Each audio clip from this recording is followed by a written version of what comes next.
Me and you both know that email marketing should be doing 30 to 60% of your entire revenue for your store. Well, 80% of that 30 to 60% should be done by the automations within email marketing. And I'm going to take you through exactly how I automate 80% of the email marketing revenue, specifically for fashion brands, but to be honest, this works for every brand. So, email automations are essential because they're allowing your business to keep making money even when you're not actively working, and you're no longer going to be trapped in this cycle of constantly just doing more, just to maintain revenue. Like, look, running a business is hard. It is. Anybody telling you otherwise is either lying to you or trying to sell you something off the back of it. It is hard. So, as entrepreneurs, me and you have got to do our best to try and make things easier for us, for ourselves. And there's no better way to do that than actually building and automating as much as possible into our businesses, right? Just so you can take some time back and focus on the most important things. So most e-com founders, they feel stressed and they feel like the growth is on a treadmill because they're always creating new content, always running new ads, always launching something to keep up the sales, always shipping orders, always wondering what to do next, always worrying about where the next sale or profitability is going to increase.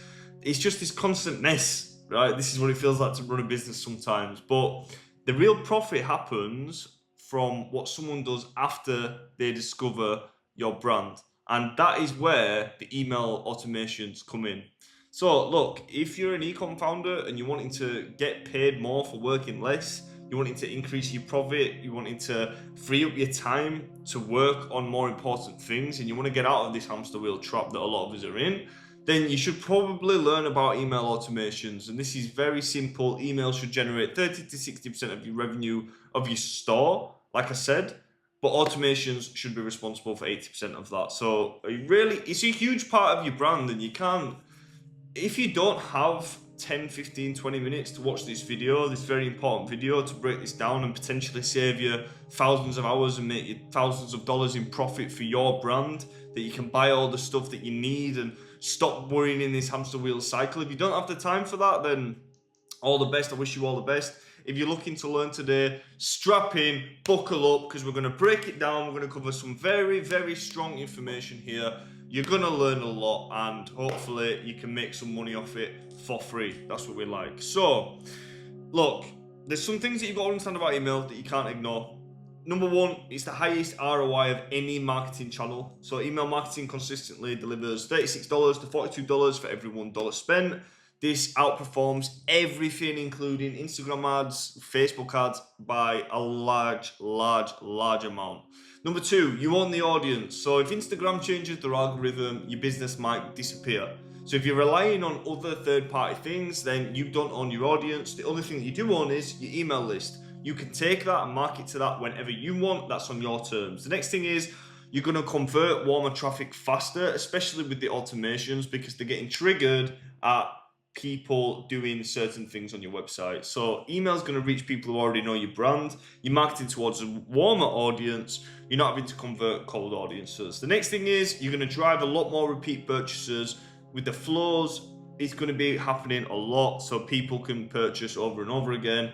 That is what you want for your business. Next thing is perfect for personalization. You can use people's names. You can send them targeted messages based on what they're interested in. Next thing is you can scale without the extra cost. It makes your advertising cheaper. It increases the lifetime value of customers, and it allows you to scale at a profitable level. Next thing is it's going to reduce your paid advertising dependence. It's going to lower your customer acquisition cost. You can also showcase your new drops before anyone else, driving urgency and hype. You can also recover a lot of lost revenue. Guys, this is a big one. If you ever want to intentionally make yourself sad, and you might look out the window and it's raining, and you put some sad music on and just really feel sad about your current situation, you go and take a look in your Shopify dashboard and look at how many customers didn't purchase, but they had something in the cart. Like, how many customers abandoned the checkout because in there lies the life that you wanted, all the places that you wanted to go, all the things that you wanted to buy. There is so much revenue to be tapped into. And listen, you're not going to convert them all, guys, but if you can convert 10% of those people who didn't complete the purchase, you're going to make a lot more money for your brand without extra cost and effort. The next thing is you can strengthen your brand loyalty and community. I've just read them the wrong way around, but who cares? You get the point, right? You cannot ignore these benefits. So here is what it looks like to really have your automations populating and firing properly. So the way that I look at things is, you've got your main traffic sources. So if your brand is doing a multiple approach, an omni-channel approach on acquiring traffic, which you should be, you're going to be getting traffic from these sources, maybe a few more, but mainly these sources. So number one, you're going to have email campaigns. This is where you're taking people off of your email list, people who have signed up or previous customers, and then you're sending them emails in the form of a campaign selling them something, and then they're going to get triggered by the automations. So this is what a lot of people don't realize with email marketing. You can actually send the email campaigns. You don't convert them always on the email campaign, but you might convert that person in 7 days because you've got a chain of automation set up after them. So it's really, really a good idea to be constantly sending campaigns in order to get those automations triggering. That's where you're going to create a lot, because you can send one email campaign and that customer can go through 7 to 10 emails. So it's really, really high leverage activity. Your job is to just keep triggering those automations. Now, the next thing is you're going to have your paid advertising, Facebook, IG, Google, they're the main ones. Then you're going to have your organic social, Facebook and Instagram. Then you're going to have your SEO from Google, which is a very big one, but also now ChatGPT. And if you want me to do a video on that, let me know, by the way, but you definitely should be setting up ChatGPT shopping options for your store. So this is what it looks like.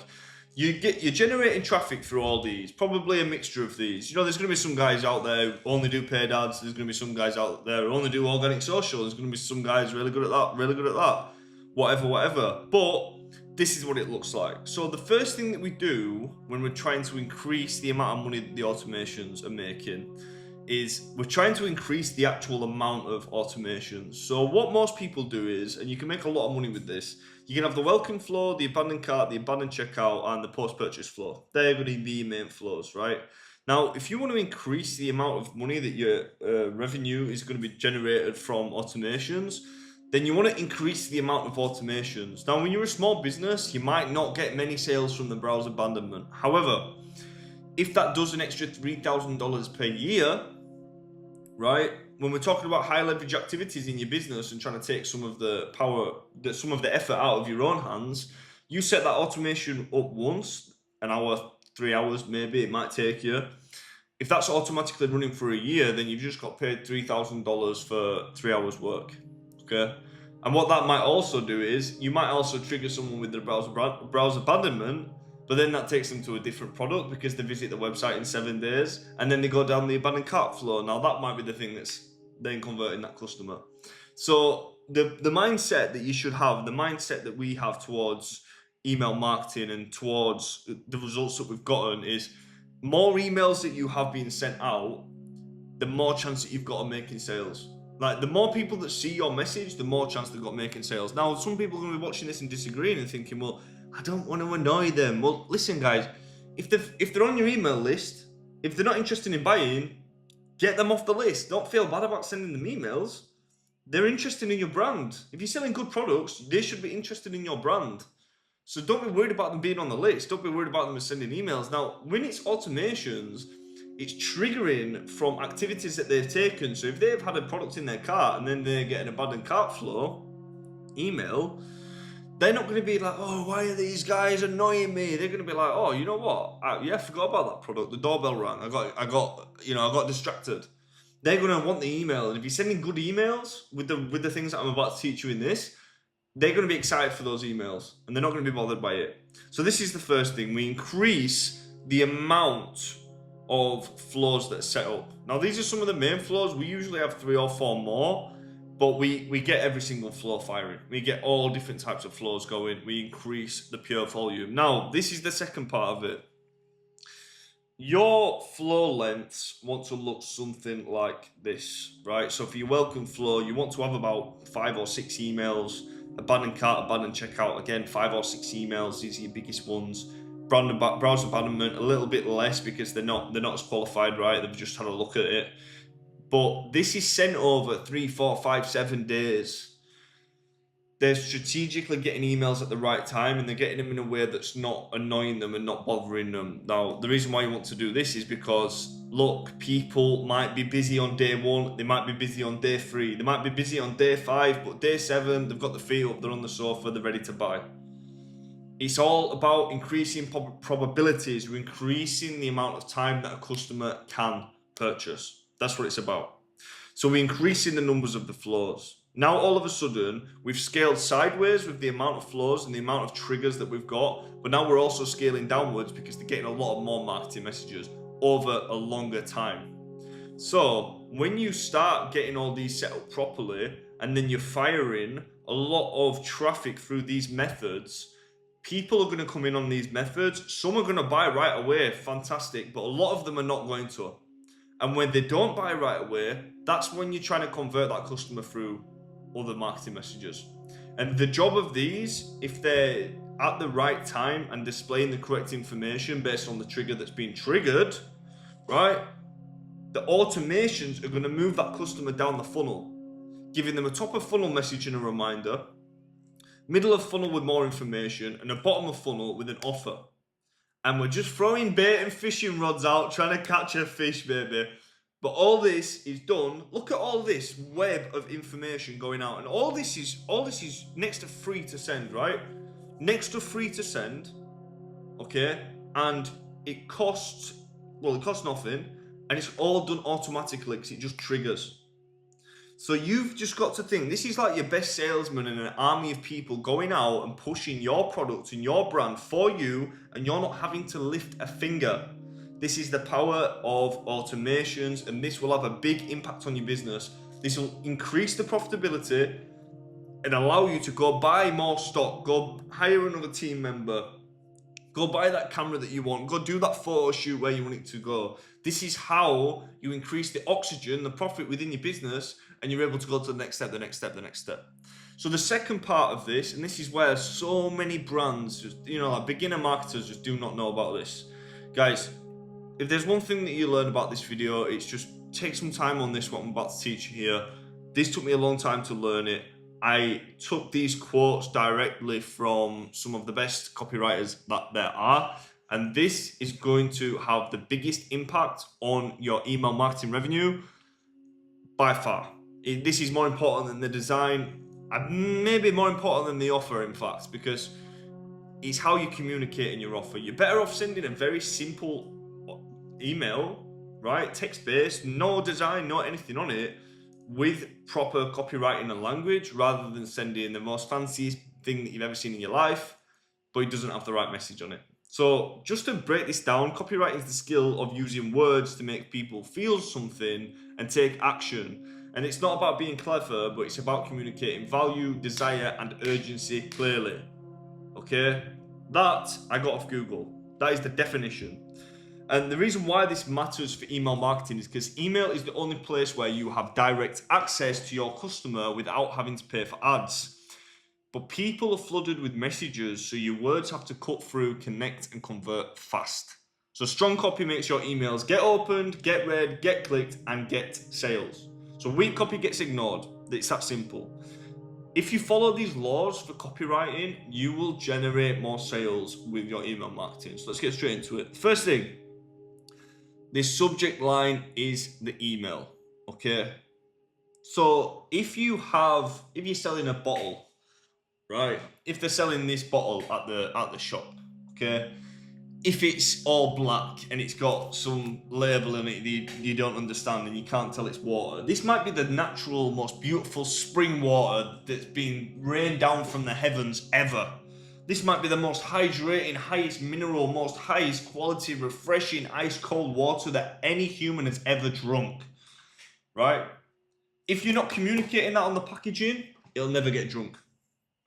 It will never get drunk. No matter how good is inside, if it's not communicated on the packaging, it will not get drunk, right? The email marketing version of this is the subject line. The subject line is the first barrier of entry. It's the first thing that they see.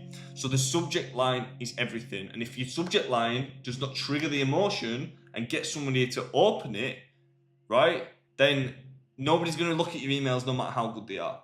So you have to spend time on the subject lines. And if your open rate is super low, your subject line is a problem. So that little bit of text is going to determine whether you're making a lot of money or a little bit of money. So what you want to do is you want to spend as much time on the subject line as the body. So test curiosity, clarity, benefit, social proof.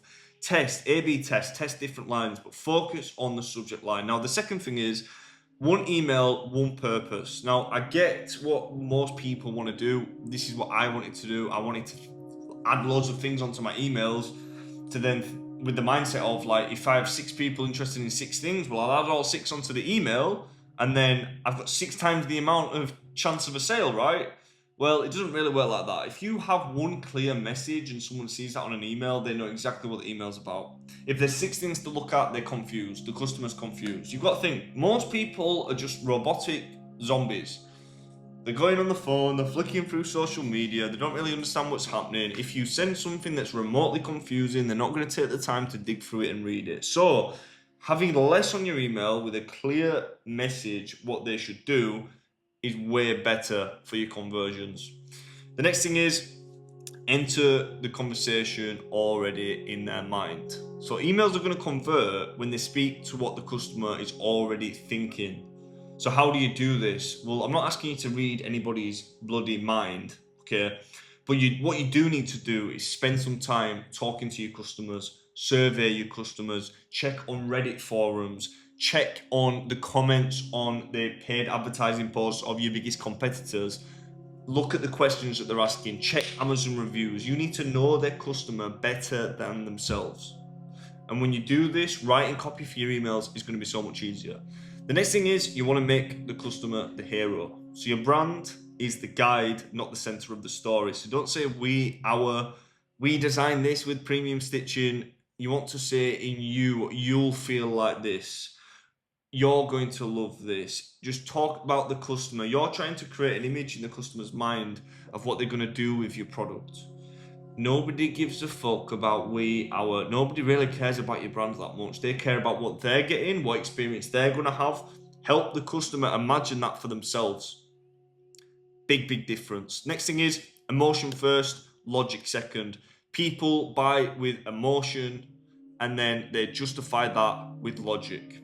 So what you want to do is lead with things that trigger emotion. So let's say, for example, if it's Christmas time and you're selling a nice hoodie and it's winter, you might want to tie that to the family feeling, the feeling of warmth, right? An emotion and a feeling. And then you follow it with the features, right? So the benefit is what you want to sell with, and then follows the features, the design, the quality, the fabric, the fit, the durability. Okay, so it's emotion first, logic second. Then short sentences, short paragraphs, white space. So you don't want to have a hard to read email with loads and loads of text on it. Keep it simple, snappy, 1 to 3 lines. Do not write loads of paragraphs because nobody's going to read them. Nobody gives a shit about your long story. People have not got time. They want to make it clear. Next thing is proof outweighs claims. So don't just tell people your product's great. Show it. Show reviews. Show photos. Show testimonials. Spend some time getting the testimonials and make sure you come show them to people. Send them in your emails. Next thing is urgency must be real, specific, and earned. So not any fake urgency. You want authentic urgency. So, use limited sizes, use seasonal colors, use restock information. Next thing is transition sell, not just words. So your emails should flow, not jump. Use transitional phrases like here's what matters. So what does that mean for you? Let me show you. You want to be sort of trying to take customers through each line of your email. Now, the next thing is always close the loop. So end every email with a clear CTA, which is a call to action, and you tie it directly to the promise, right? So what a lot of people do is they'll put a CTA like shop now. But a stronger CTA would be claim the price that will be your new favorite, or click here to claim, or claim your offer. You want to be saying it in a do this, get this fashion. You're just trying to make a very, very important point of what it is. Now, very beginner people and people who are struggling and they don't know why, they will look at that and think, 2 words on a button does not going to make a difference. Yes, it does, right? If you cannot convince people to click the button to take them through to your website, those people can't buy. If those people can't buy, you can't make that profit. You don't make that profit, you can't reinvest into your business, which means you can't get the staff that you need. You're just killing the flow of business. Everything matters. Everything matters. Very important stuff. Take away the week's call to actions. Now, with that being said, if I wanted to use some of these to sell something, well, what I'd do is I'd just say, well, I ran my own e-commerce business. I did $2.5 million in sales. I went on CEO Cast. I did collaborations with companies like eBay. I was in the newspaper, and I help people, specifically fashion brands, install these systems into their e-commerce businesses. And I've helped brands like this. If I were trying to sell something, I'd say that sort of thing. But I wouldn't dare try to sell anything to you guys. So look, if you want a system like this created into your business and you want some help or some ideation or just someone to talk to about making this happen, then you can book a call with a brand specialist. We can do a free strategy, audit what you're doing already. No hard feelings if you're not the right fit for us. And if you are interested, I do hope to see you on the call. If not, keep watching my videos, make money for free. That's what it's all about, baby. All the best.